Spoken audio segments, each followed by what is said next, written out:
Hey there, everybody, and welcome to this pre-recording of the Galatian study that we have been talking about for a while. I'm Mitch, one of your hosts. The guy above me, beside me, or below me, however you see him, that's Mr. Ray Luke, as most of you guys know. Ray, would you like to say hello to everybody? Hey, what's going on, guys? Man, Mitch, it feels real long, man. It's the last time we did something like this. It has But been. very, It very has. glad that we're on, man. And we've been talking about this for a while, and I'm excited. Um, I'm excited to embark. We are excited to embark on this journey with whoever's going to join in, man. Absolutely, man. Absolutely. And as Ray alluded to, we've been very excited about this for a while because we wanted to do something different. If you have watched some of our recordings in the past, or you've seen, some of the work that we've done on the Rethinking Faith YouTube channel, we wanted to make this a little bit different. We wanted to do a study, and a specific study that would really kind of intrigue the thinking and kind of plant a seed to hopefully get people to look not just at Galatians, but at Paul in a different context.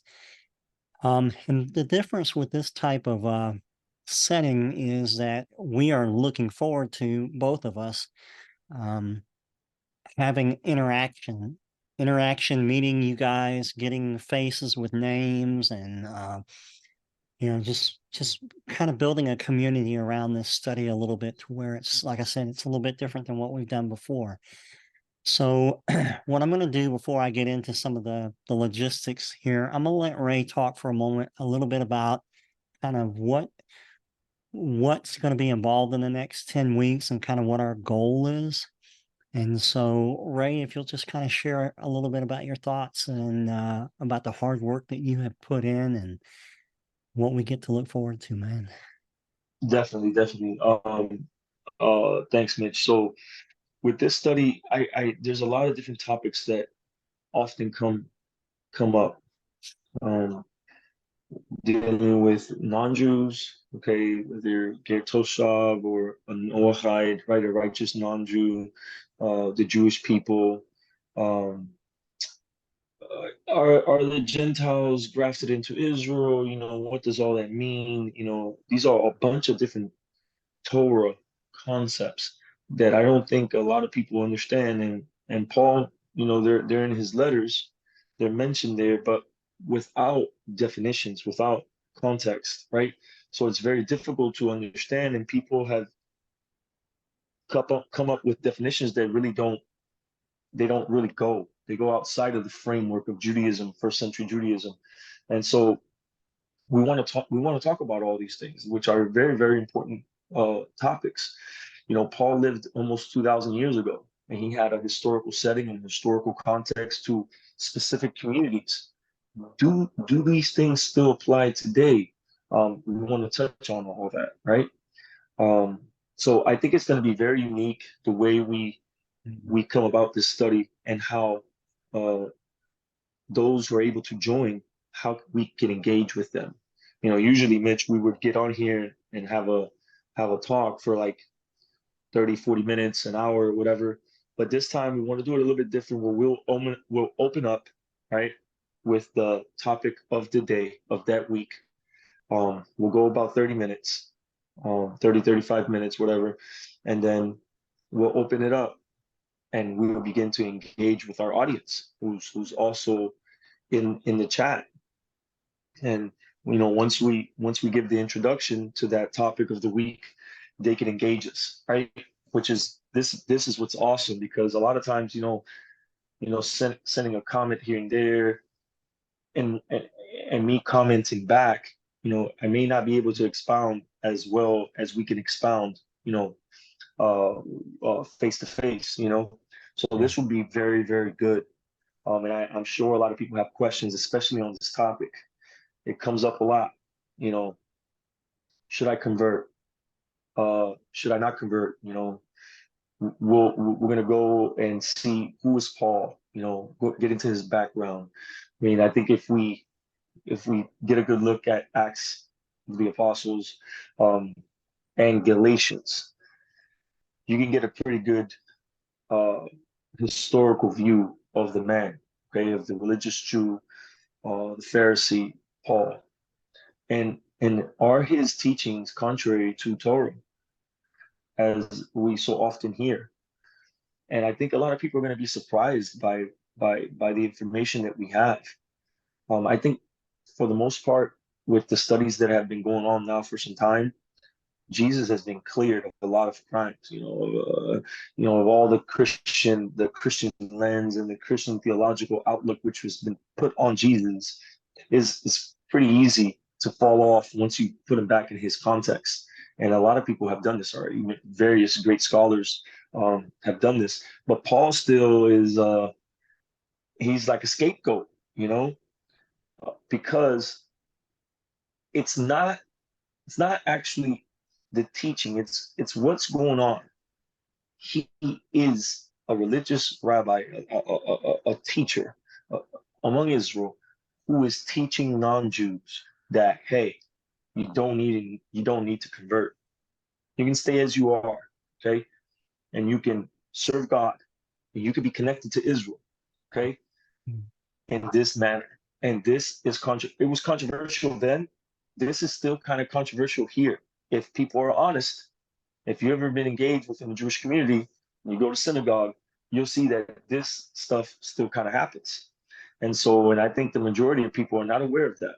And us touching on different topics here in Galatians is it's gonna be an eye opener.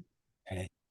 That's great, Ray. Thank you for that. And I think you summed it up pretty good because, well, really, if you have done any research into Paul lately in the last decade or plus, or if you've listened to some of our stuff or other things, there are different perspectives of Paul.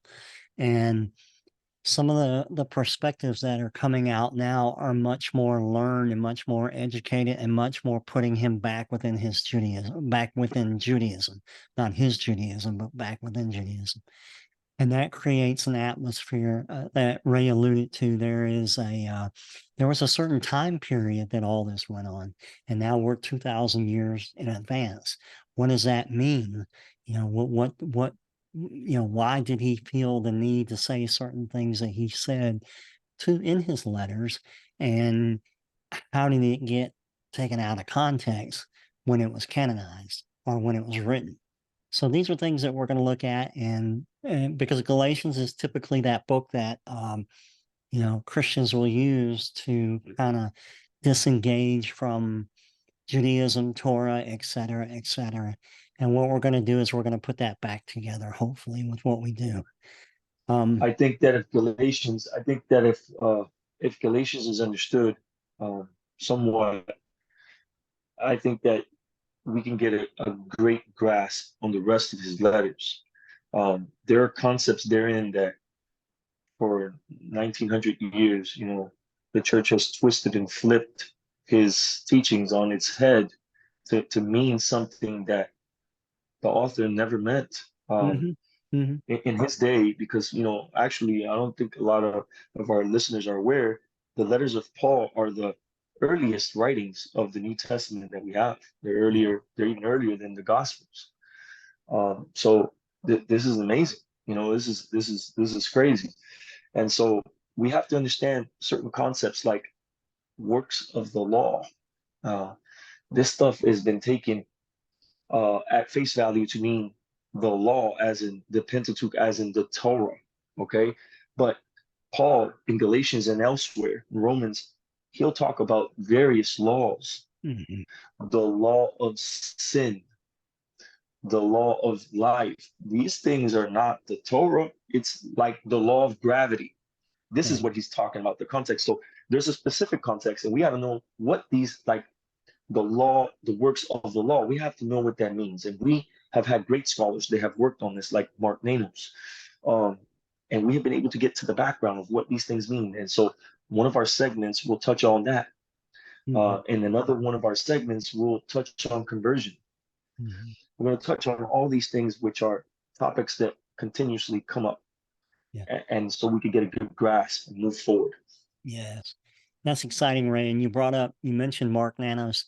As we do this, there are scholars now who are not um, Christian scholars, but like Mark is Jewish. And who else better to absorb, the teachings, the person, the culture, the times I mean, he's done a lot of research and Yes, he has a lot of a lot of papers work. that he has submitted, right? And with a lot of help from people like Paula Frederickson, et cetera, that um, is bringing this to light. And one of the problems because of this, the church is having a hard time keeping up with it. And so, in light of the world politics today and what's going on in the world today, I think this is probably the timing of this is going to be really good. Um, there's uh, there's a lot of what we call blatant anti-Semitism, which was what we saw several weeks ago, and then there's that underlying anti-Semitism, which is, I think, constantly in the church with things like replacement theology and um, you know how it's looked at. So what we want to do is we want to really try to get you guys thinking and get you guys, you know, doing more research on your own, giving you some direction out of what we talk about. If we don't always have an answer to a question, then we'll let you know and we'll research it and we'll try to come up with the best possible answer that we can. This will be a learning experience for us, and we hope that as we do this, it becomes something that we get input from you guys as to, what might would be something you'd like for us to look into as we move further on and do these again. Um, One, I need to get into a little bit of administrative stuff so that we're all on kind of the same page as to how this is work or how this works. It's been a long time since I've hosted a Zoom that didn't include just one or two people, but we want to make sure that we make this workable for everybody. So Ray and I talked about it, prayed about it, and we're looking at doing this on Saturday nights after Shabbat at about 7 o'clock p.m. Eastern Standard Time. We're going to give ourselves about an hour and a half, 2 hour window to work with this. Our start time, and I will put this in the notes as well, will be November the 12th, not this coming Saturday, but the following Saturday. So I'll set up a reminder on the Facebook page. If you have any questions, also you can shoot them through the comment section on the Facebook page. But the 12th is where we're kind of looking to get launched with this. I ask for a little bit of patience as I get familiar again with hosting, a larger group like this and giving everybody and this is a big thing that Ray and I really talked a lot about, that we want to make this where everybody has an opportunity to have a voice. Yeah, I've done large Zoom meetings where there's always been one or two or three people that just seem to always have the questions. But we want to make sure everybody has an opportunity. There's, no question is the wrong question. If something's on your heart about something that we've talked about and you want us to address it through a question, please, we want to feel free. Um, if you want to ask that question or if you want to submit it in the chat room and then I'll just ask it without it being known where the question comes from, that's cool too. So we want to respect everybody's input and give them an opportunity to be a part of this. The other thing too is this is something that was not Ray's idea. This was my idea. uh, I I understand how much time that Ray takes out of his schedule. He has a very unique schedule. I'm retired. I time is I can do pretty much what I want to do. Whereas Ray has three teenage boys living with him. He has the way his work schedule is a lot of times what you would call a split schedule.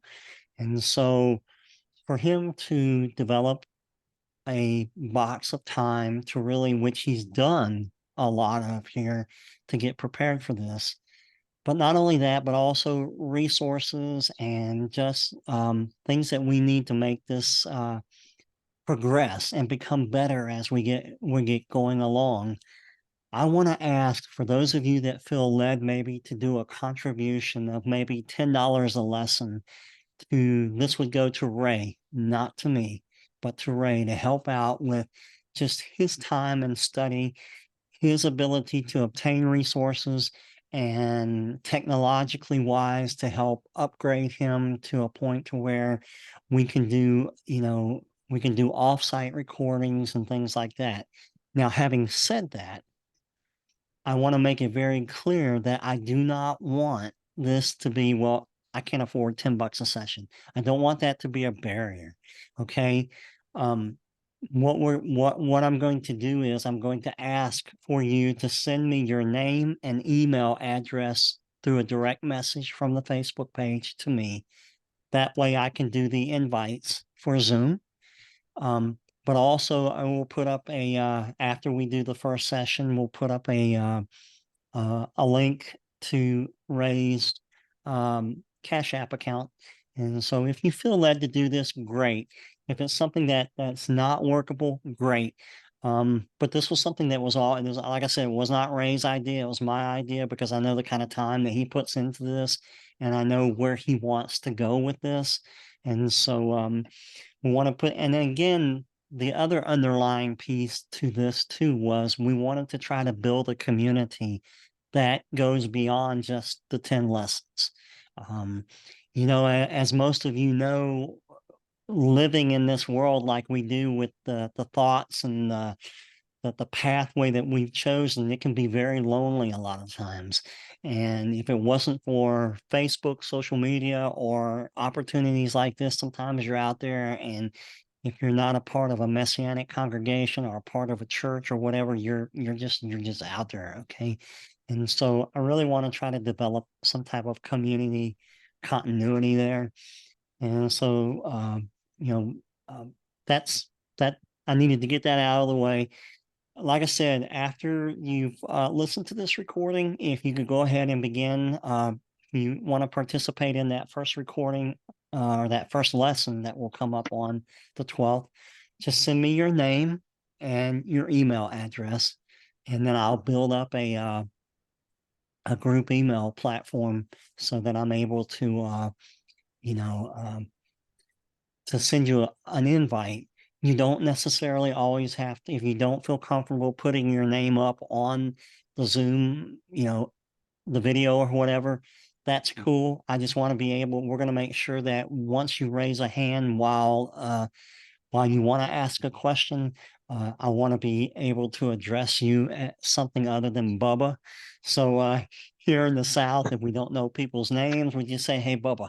So hopefully, and then finally, there will be a little surprise at the end of every segment. Ray doesn't know about this yet. So if any of you have ever watched our recordings, you know that and I'm a little bit off the wall. Okay, so at the end of every segment, I'm going to tell you a small secret about Ray that a lot of people don't know. Most people don't know.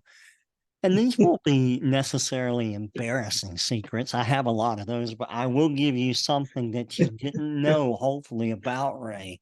And will give you a new perspective on him because when you see him on FaceTime and you see him when he's like dead sober on his recordings and he rarely ever laughs, we're going to bring some connection to Ray into this. Okay.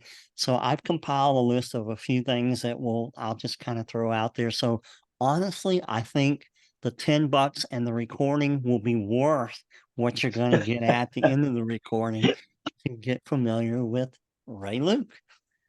So anyway, Ray, Yeah. you're just gonna have to live with it, okay? I got some pretty good stuff here too, man. So I bet, man. I bet. there's no photographs, there's no videos, and nothing, nothing inappropriate, but it'll be good stuff, man. Okay. Ray, as we close this out, you got anything else you want to add to this before we close it down? Um, No, man, I'm just I'm excited to be able to engage with a lot of our friends. You know, we know that a lot of the people who are gonna come into this group is people we've known for a long time. Um, and you know, I many times get these questions, and you know, in a paragraph or a comment, it's kind of hard to you know break it down. I don't think a lot of times people, you know, that I always get heckled because when I write a note or when I write an article, it's super long. People don't want to, they don't want to get through all that. But I think it's a lot easier sometimes to, you know, just talk it out, discuss it in this type of manner, and people can come out of there with like, okay, you know, I have some direction, you know, that helped. You know, sometimes a well asked question can lead to the right places, even more so than the answer.